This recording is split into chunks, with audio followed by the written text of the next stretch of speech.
Hi viewers, welcome to our channel. Prakash Raj గారు వరుస ట్వీట్లు చేస్తూ పవన్ కళ్యాణ్ గారిని క్వశ్చన్ చేయడం మనం చూస్తూ ఉన్నాంగా. అయితే ఇప్పుడు ఒక వర్షన్ బయటకు వచ్చింది. ప్రకాష్ రాజ్ గారు వెనకాల ఒక పెద్ద నేత ఉన్నాడు అని కూడా అంటున్నారు. మరి ఎవరు ఆ నేత? అసలు ప్రకాష్ రాజ్ గారు ఈ విధంగా పవన్ కళ్యాణ్ గారిని ఎందుకు క్వశ్చన్ చేస్తున్నారు? సో ఇప్పుడు ఇదే అంశం మీద డిస్కస్ చేయడానికి ప్రజెంట్ మనతో పాటు జర్నలిస్ట్ చరణ్ పరమి గారు ఉన్నారు. వారితో ఒకసారి మాట్లాడదాం. హాయ్. సో ప్రకాష్ రాజ్ గారు మనం చూస్తూ ఉన్నాం, వరుసగా ట్వీట్లు చేస్తున్నారు, పవన్ కళ్యాణ్ గారిని క్వశ్చన్ చేస్తున్నారు. సో పవన్ కళ్యాణ్ గారు కూడా ఒక ప్రెస్ మీట్ లో ప్రకాష్ రాజ్ గారి పైన విమర్శలు చేయడం కూడా మనం చూస్తాం.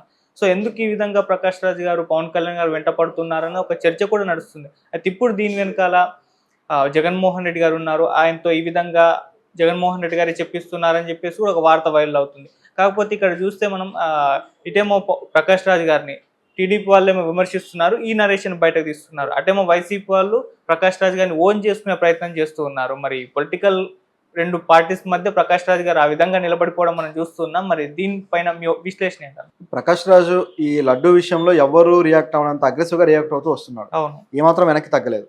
ప్రకాష్ రాజు మొదటి రియాక్షన్ కి వెంటనే పవన్ కళ్యాణ్ రియాక్షన్ ఇచ్చాడు. ఆయన మొదటి ట్వీట్ కి పవన్ కళ్యాణ్ రియాక్షన్ వచ్చిన తర్వాత వెంటనే మళ్ళీ ప్రకాష్ రాజు రియాక్ట్ అయ్యాడు. ఆ తర్వాత కూడా అది నేను తర్వాత 30వ తారీఖు తర్వాత రియాక్ట్ అవుతానని చెప్పి కూడా ఆ మరుసటి రోజు మళ్ళీ రియాక్ట్ అయ్యాడు. ఎప్పుడైతే కార్తీక్ క్షమాపణ చెప్పాడో ఇక లాభం లేదని రియాక్ట్ అయిపోయాడు. ఆ తర్వాత వీళ్ళిద్దరి మధ్య మాటల యుద్ధం జరుగుతూ ఉంది.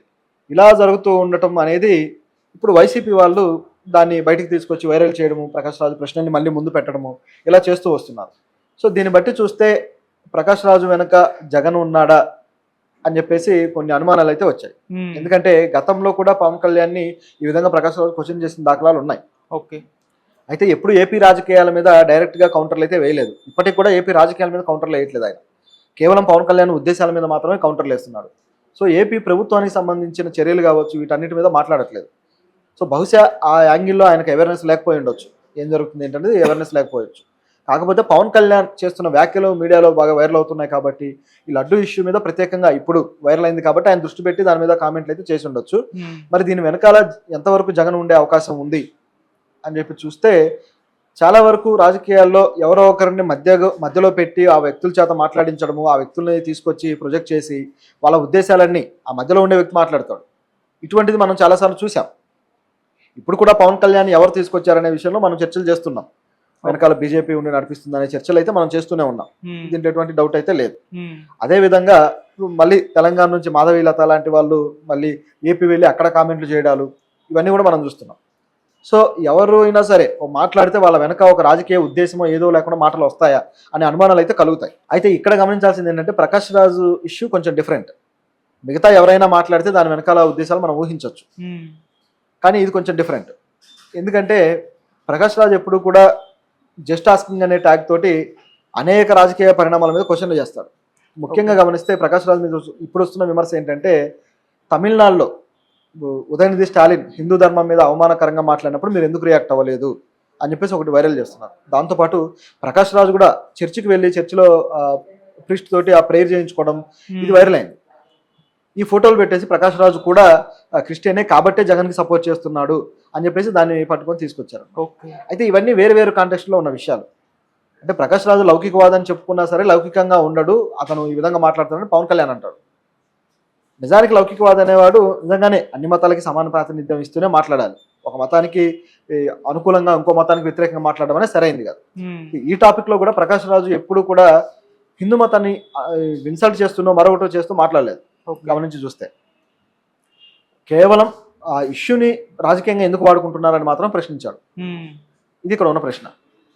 దీన్ని జగన్ కూడా ఇదే మాట్లాడుతున్నాడు. సో వీళ్ళిద్దరు వెర్షన్లో దగ్గరతనం ఉండటం వల్ల కూడా ఈ మాట అయితే వచ్చింది. కానీ గమనించి చూస్తే జగన్కి ప్రకాష్ రాజ్కి ఎటువంటి లాలూచి కానీ ఎటువంటి ఒప్పందం కానీ ఉన్నట్లుగా కనపడదు. మనకి అవకాశం కూడా లేదు. ఎందుకంటే ప్రకాష్ రాజ్ ఇలాంటి లాలూచీలకు దిగి మాట్లాడే వ్యక్తి అయితే కాదు. ఎందుకంటే ఈ ఇష్యూలో ముఖ్యంగా మోదీ వెనకాల ఉన్నాడు అని గుర్తించాడు కాబట్టి ప్రకాష్ రాజు రియాక్ట్ అవుతున్నాడు. లేకపోతే ఇంత రియాక్ట్ అవ్వకపో, ఎప్పుడో వదిలేశాడు కూడా. 30వ తారీఖు మాట్లాడతాను, ఎందుకంటే ఆ లోపు సద్దుమణిగిపోతుంది, ఇవ్వాల్సిన వివరాలు ఇస్తే సరిపోతుందని ప్రకాష్ రాజు భావించాడు. కానీ ఇది సద్దుమణిగేలా లేదు, ఇది ఇంకా వేరేగా దారి తీస్తుందని చెప్పేసి రియాక్ట్ అయ్యాడు. ఈ ప్రకాష్ రాజు రియాక్షన్లు ఇక తట్టుకోలేక ఈ నిన్న పవన్ కళ్యాణ్ కూడా వెర్షన్ మార్చాడు. నిజం చెప్పాలంటే ఏమన్నాడంటే, ప్రకాష్ రాజు మీద నాకు గౌరవం ఉంది, ప్రకాష్ రాజు ఏమీ నా మీద కోపంతోటో లేకపోతే వ్యతిరేకతతో మాట్లాడే వ్యక్తి కాదు, ఆయనతోటి నేను సినిమాలు చేసినప్పుడు కూడా బాగా ఎంజాయ్ చేశాను, ఆయనతో వర్క్ చేయడం నేను ఎంజాయ్ చేస్తానని చెప్పి కూడా అన్నాడు.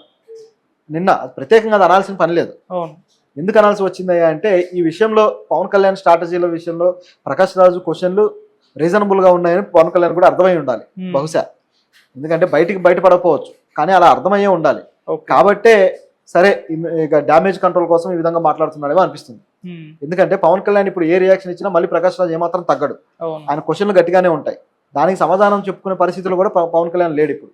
ఎందుకంటే ఆయన స్ట్రాటజీలు ఆ విధంగా ఉన్నాయి. మతాన్ని ఏ విధంగా ముందుకు తీసుకొచ్చాడో అందరూ చూస్తూ ఉన్నారు.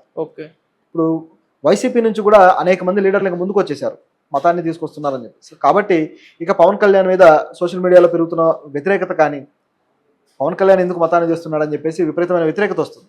ఇదంతా పవన్ కళ్యాణ్కి అర్థమైంది. నిజానికి ప్రకాష్ రాజు వ్యాఖ్యలకు ఆయన సమాధానం చెప్పకుండా వదిలేసి ఉంటే అసలు పవన్ కళ్యాణ్ అగ్రెషన్ అనేది ఎవరి దృష్టిలో పడేది కాదు. ఆయన దీక్ష ఏదో ఆయన చేసుకుంటాడు, మొత్తానికి దానికి సొల్యూషన్ ఏదో సిట్ వేసింది, సొల్యూషన్ తీసుకొస్తారు, అయిపోయేది. ఎప్పుడైతే రియాక్ట్ అయ్యాడో దానికి సంబంధించి 1-4 మాటలు ముందుకు తీసుకురావడం వల్ల పవన్ కళ్యాణ్ ఎక్కువగా ఫోకస్ అయ్యాడు. అయితే ఆయన స్ట్రాటజీస్ని తప్పుపడడం మొదలెట్టేశారు. చేగువేరా అన్నావు, ఇటు చూస్తేమో రైట్ వింగ్లో ఉన్నావు, లెఫ్ట్ వింగ్ నుంచి రైట్ వింగ్కి ఎలా షిఫ్ట్ అయ్యావు అసలు? ఇప్పుడు నీ సిద్ధాంతాలను బట్టి నీ ఫ్యాన్స్ కావచ్చు, లేకపోతే నీ అనుచరులు కావచ్చు, ఎటువంటి సిద్ధాంతాలు ఏర్పరచుకొని ముందుకు నడవాలి అని చెప్పి క్వశ్చన్లు వచ్చినప్పుడు దానికి ఏం సమాధానం చెప్తాడు? అట్లా ఇది ఒక ఇబ్బందికరమైన పరిస్థితికి వెళ్ళిపోయి పవన్ కళ్యాణ్ కూడా మాట మార్చిన పరిస్థితి వచ్చింది. సో ఇది ఇందులో ఉన్న విషయం. తప్పితే మరి ప్రకాష్ రాజును వైసీపీ ఉపయోగించుకోవట్లేదా అంటే ఖచ్చితంగా ఉపయోగించుకుంటుంది. ఎందుకంటే వాళ్ళ పార్టీకి అనుకూలమైన సిద్ధాంతము ఏదైనా మాట వచ్చినప్పుడు ఉపయోగించుకుంటారు, దాంట్లో ఎటువంటి సందేహం లేదు. సో ఇది ఇక్కడ కనిపిస్తుంది. ముందు నుంచే ప్రకాష్ రాజ్ గారు అంటే బీజేపీ యాంటీ బీజేపీ అని చెప్పుకోవచ్చు, చాలా సందర్భాల్లో ఆయన ట్వీట్లు చేశారు. అయితే పొలిటికల్ గా ఎంట్రీ ఇస్తారా ఇవ్వరా అని చెప్పేసి కూడా ఆ మధ్య ఒక చర్చ కూడా జరిగింది. ప్రకాష్ రాజ్ గారు ఎంట్రీ ఇవ్వచ్చేమో పొలిటికల్ గా ఈ విధంగా కామెంట్ చేస్తున్నారని చెప్పేసి, మరి అవకాశం ఏమైనా కనిపిస్తుంది? ఆల్రెడీ ఆయన కర్ణాటక నుంచి ఒకసారి పోటీ చేశాడు లాస్ట్ టర్మ్ లో. మోదీ గారు సెకండ్ టర్మ్ లో వచ్చినప్పుడు పోటీ చేసి ఓడిపోయాడు. అయినా సరే ఆయన వేడి తగ్గలేదు, అదే స్థాయిలో రియాక్షన్ ఇస్తున్నాడు. అంటే పోటీ ఆల్రెడీ అక్కడ వాళ్ళ స్టేట్ లో అయితే ఎంట్రీ ఇవ్వడం జరిగింది కానీ అది వర్కౌట్ అవ్వలేదు. కానీ ఇప్పుడున్న పరిస్థితుల్లో చూస్తే జాతీయ రాజకీయాల్లో ఆయన ఎంట్రీ అనేది ఊహించవచ్చు మనం. ఖచ్చితంగా అటువంటిది ఈసారి టర్మ్కి అయితే మనం ఊహించవచ్చు. అవకాశం కూడా బాగానే ఉంది. ఎందుకంటే 4th టర్మ్కి వచ్చేసరికి మోడీ ఇమేజ్ ఇంకా పడిపోబోతుంది అనే వాదనలు అయితే ఒకవైపు వస్తున్నాయి. సో దానికి ప్రకాష్ రాజు జస్ట్ ఆస్కింగ్ క్వశ్చన్లు కూడా కొంతవరకు తీసుకొస్తూ ఉన్నారు కాబట్టి సౌత్ ఇండియాలో ఆ స్కోప్ అయితే ఉంది. సో మరి ప్రకాష్ రాజ్ గారు అయితే ఈ విధంగా ట్వీట్స్ చేస్తున్నారు కదా, మరి వాళ్ళు వైసీపీ వాళ్ళు అయితే ఓన్ చేసుకునే ప్రయత్నం చేస్తున్నారు. మరి జగన్ స్ట్రాటజీ ఏ విధంగా ఉండబోతుంది ఈ విషయంలో? జగన్ ఆల్రెడీ అన్ని స్ట్రాటజీలు చేసి అన్ని ఫెయిల్ అయిపోయి ఏం చేయాలో అర్థం కాక కూర్చున్నాడు. అది జగన్ పొజిషన్. ఇప్పుడు ఆయన నాయకులను బయటకు తీసుకొచ్చి మాట్లాడిస్తున్నాడు. రోజా గారు తమిళనాడు వెళ్ళి అక్కడ మాట్లాడుతున్నారు. మరోవైపు అనిల్ కుమార్ యాదవ్ తాడేపల్లి నుంచి మాట్లాడుతూ ఉన్నాడు. మరోవైపు నిన్న పోసాని గారిని తీసుకొచ్చాడు. పోసాని వచ్చేసి మీరు మతాన్ని రాజకీయాలకు వాడుతున్నారని చెప్పేసి ఆయన స్టైల్లో మొదలెట్టేశాడు. పవన్ కళ్యాణ్ ఏదైతే ఆ పెళ్లిళ్ళ విషయం మళ్ళీ తీసుకొచ్చారు ప్రస్తావన. సో ఇట్లా ప్రతి ఒక్కరూ కూడా రకరకాల మాటల్లోకి ముందుకు తీసుకొచ్చారు. అంటే హిందూ ధర్మాన్ని అనుసరించే పవన్ కళ్యాణ్ మరి హిందూ ధర్మం ప్రకారం విడాకులు ఇవ్వకుండా 3వ వైఫ్ని ఎందుకు పెళ్లి చేసుకున్నాడు, ఏంటి దీని పరిస్థితి అని చెప్పేసి క్వశ్చన్లు చేస్తున్నారు. ఇట్లా ఆయన్ని నైతికంగా ఇబ్బంది పెట్టే పరిస్థితికి వచ్చేసరికి ఇక పవన్ కళ్యాణ్ జాగ్రత్త పడ్డాడు. సో ఇప్పుడు స్ట్రాటజీలు మార్చారు. అయితే ఈ లోపే జరగాల్సిన డ్యామేజ్ పూర్తిగా జరిగిపోయింది. ప్రజల్లో జగన్ హిందూ మత వ్యతిరేకి అనే ఇమేజ్ అనేది క్రియేట్ చేయగలిగారు. ఇప్పుడు దాన్ని జగన్ తుడిచిపెట్టుకోవాలి, జగన్ తుడిచేయాలి అంటే కనీసం ఒక 6 నెలల ప్రణాళిక ఉంటే తప్ప సాధ్యం కాదు. ఎందుకంటే ఎప్పుడు కూడా జగన్ రాజకీయాలకి మతం అనేది అడ్డం రాలేదు. అలా అడ్డు వచ్చేలా ఇప్పుడు ప్రణాళిక రచించి దాన్ని చేయగలిగారు. కాబట్టి దీన్ని తుడిచిపెట్టాలంటే పెద్ద కసరత్తే చేయాలి జగన్. ఎందుకంటే ఇప్పుడు చేసేదేం లేదు ఇంకా. ఎందుకంటే చేతులు కాలాయి, కాకులు పట్టుకున్న ఉపయోగం లేదు. మళ్ళీ పెద్ద భారీ స్థాయి ప్రణాళిక వేసుకొని ఆయన ముందుకు వెళ్తే తప్ప ప్రజల్లో మళ్ళీ ఆ మైండ్ సెట్ అనేది సెట్ అవ్వదు. Thank you so much. Thank you.